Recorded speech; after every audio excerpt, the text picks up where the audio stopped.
வணக்கம் நண்பர்களே. நேற்று ஜனவரி 21, 2026 ஸ்டாலினுடைய தேர்தல் வெற்றியை எதிர்த்து தொடரப்பட்ட வழக்கு விசாரணை ஆரம்பித்தது உச்சநீதிமன்றத்தில். இன்றும் அந்த விசாரணை தொடர்ந்து கொண்டிருக்கிறது. ஆனால் இதில் ஒரு பெரிய வியப்பு என்னவென்றால், ஒரு முதல்வர் அடுத்த தேர்தலில் அவர் போட்டியிட முடியுமா முடியாதான்னு தீர்மானிக்கக்கூடிய ஒரு செய்தியை, ஒரு வழக்கினை குறித்து எந்த ஒரு ஊடகமும் பேசவில்லை.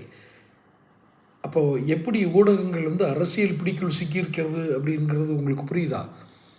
இன்றைக்கி அந்த வழக்கோட விசாரணை நடந்துக்கிட்டு இருக்குது, இன்ன வரைக்கும் நடந்துக்கிட்டு இருக்கு. நம்ம ஒரு சேனல் தான் திரும்ப திரும்ப வலியுறுத்திட்டே வர்றோம்.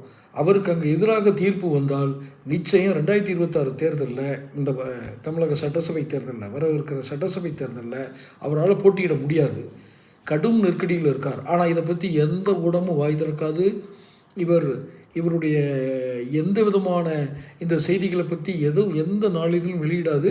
ஆனால் இன்றும் இந்த பதிவை நான் பதிவிடுற இன்னைக்கு கூட ஜனவரி 22, இப்போதும் சுப்ரீம் கோர்ட்டில் இன்றைக்கி அந்த விவாதம் நடந்து கொண்டிருக்கிறது. எப்போது வேண்டுமானாலும் வெளிவரும், வெடிக்கும், தாக்கத்தை ஏற்படுத்தும்.